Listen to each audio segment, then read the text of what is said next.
Do you want to know how to make the perfect Iron Man Mark 47 Iron Man helmet with the perfect chrome, the perfect gold, the perfect red, and all of the weathering all talked about? Well, let me show you. Hi everybody, welcome back to the channel. My name's Luke, and in this video, I'm going to show you how I made the ultimate Iron Man Mark 47 helmet, where I'm going to teach you exactly how to do this exact perfect finish, all the paints, the guns, and all of the weathering techniques all talked. I am super happy and very excited about this video. So the first thing we need to go and do is find some 3D files. Alright, so it's 3D file time. Now for this, the files that I decided to use were these ones. These are by Levy 3D. Now you can pick these files up on wireframe.com. And well, the Levy 3D files are absolutely perfect. As you can see, we've got a bunch of internal motorization, all of our parts broken down into our hinges, which we're going to be Alumalustering. We've got the faceplate, the lip, which are really easy. We don't have to tape anything. You've got the jaw, the back, and the lower piece of the back as well, which we don't have to tape. You've then also got all the small little Alumaluster greeblies in the middle, which we also then don't have to tape, which makes our lives super simple. And as you can see, there's also details within the dome as well, but for this one, I'm just leaving it a blank inner dome. Just pick whichever one you do. I went with the detailed internal faceplate, but an empty dome, and I also fused the helmet and its little ring around the bottom into the one part. Now looking back on this, I probably would nowadays actually just leave the two pieces separate and stick them together. I think it adds a lot more texture to it, just because I lose a little bit of detail when I did the sanding.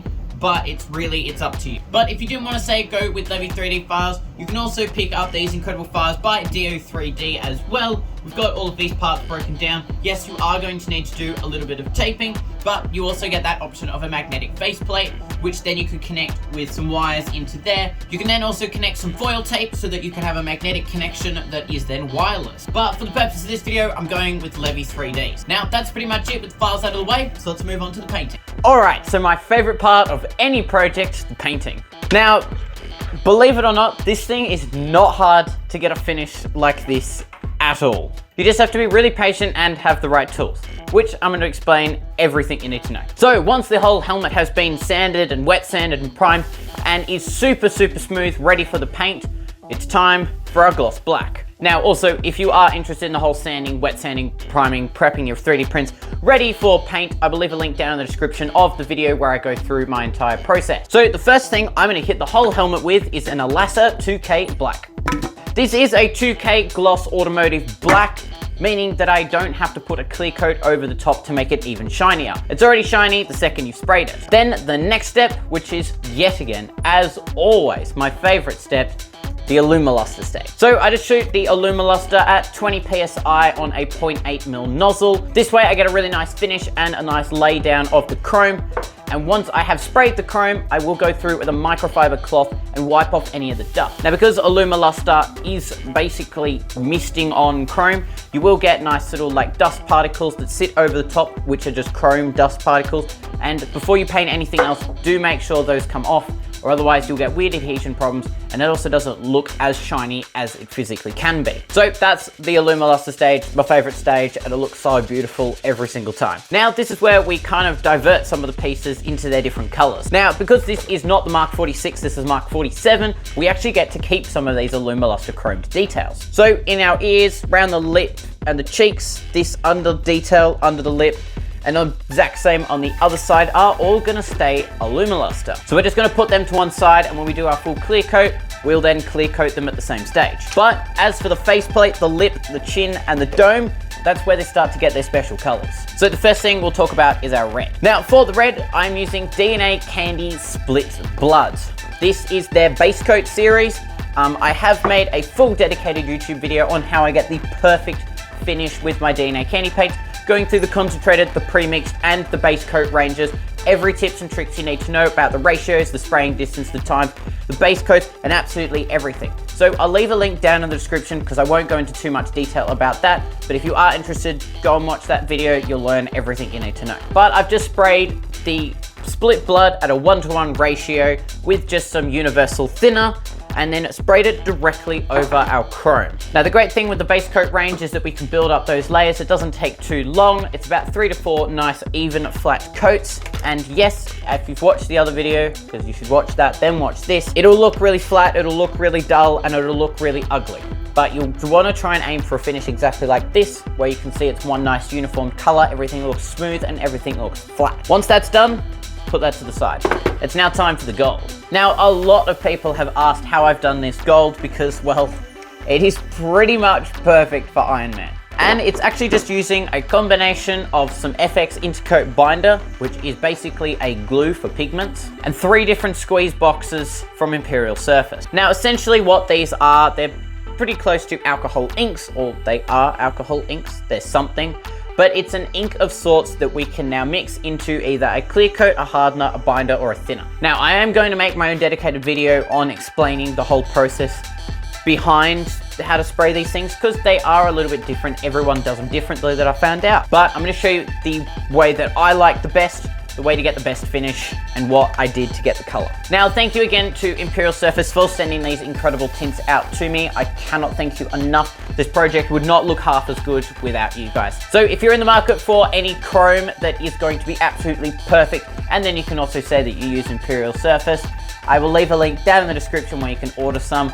I get it in Australia, so I get them from different distributors, but you can also buy directly from Imperial Surface themselves. So massive thank you again to Imperial Surface for supporting the channel and supporting me in everything that I do, because I use Alumaluster a lot. But let's talk about what colors I actually use. So just as a note as well, for the whole gold faceplate and the lip, I went through 30 mils of FX Intercoat binder.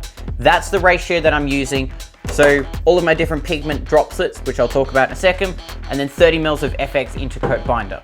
Basically what this is doing is taking this pigment, laying it into sort of a glue, spraying it down, locking it in, and then after that we'll clear coat it. But the first thing I did was 8 drops of Killer Bee. This is their sort of darker colored gold, and that's what gets our nice sort of dark finish to the helmet. I then went 3 drops of Hands of Doom. This is sort of more of a lighter colored gold, and that's what's getting our nice sort of reflective shine in there that we need. And then lastly, just 1 drop of Goblin. Not really sure why I did that, but Goblin is sort of like the in-between of the two. I just felt like it balanced it out just a little bit. But that's what I did. So 8 drops Killer Bee, 3 drops Hands of Doom, and 1 drop Goblin, all mixed in together with 30 mils of FX Intercoat binder. I then just sprayed this, give the Intercoat binder some time to dry. It takes about 10 minutes each pass. I did about 8 layers. It takes a long time. So I just spray it, sit on my phone, spray it, sit on my phone. And then it would build up and up and up and up. Do not rush this. Try and make super even passes every single time. I did accidentally stuff mine up. You notice right in the brow bit, now I weathered this so it's a little bit less noticeable, but it's a fraction bit darker than the rest of the helmet. Some of the bits on the sides are a fraction bit lighter than the front. So try and keep every pass super clean and really, really even. I also sprayed this at a 1 mil nozzle at about 20 PSI, just making each pass super, super clean. Once you've done that, that's pretty much all the hard parts out of the way. It's now just time for the best bit and the finish, which is your clear coat. I used MS22 2K clear coat. This is a 2K clear by Concept Paint. And well, that's how you get the mirror finish shine. So the whole helmet, when it looked flat, goes to beautiful glossy shininess, and then our gold goes even more shiny and it looks super clean and it's protected. And that is it for the paint. So just to recap, gloss black, Alumaluster, split blood DNA candy paints, your tints and your clear coat. There's not much else to it. But for those interested, the whole project was shot through the iWater LPH80. This is the perfect spray gun for anyone wanting to get into this sort of big automotive body paint where you get to use these high, fancy, nice looking paints. You can change out the nozzle sizes between the 1 mil and the 0.8 exactly like I do. My 0.8 dedicated to my Alumaluster and my 1 mil dedicated to everything else.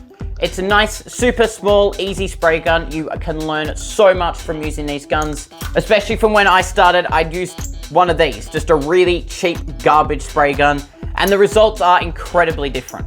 This spray is more uniformed, more flat, and is super, super, super easy to control. Whereas something maybe a little bit off the market, bit dodgy, You can hear the beautiful squeak through it. But if you are looking in the market to get an HVLP gun and get into doing this incredible sort of paintwork, do not pass up on the LPH 80. So thank you again to Estee Water Australia for supporting this channel and supporting me through this whole process. You guys are an incredible team to work with and I really, really appreciate it. So the next thing to do is, well, the weathering. We're gonna go through everything you need to know on it because it looks incredible when you nail it.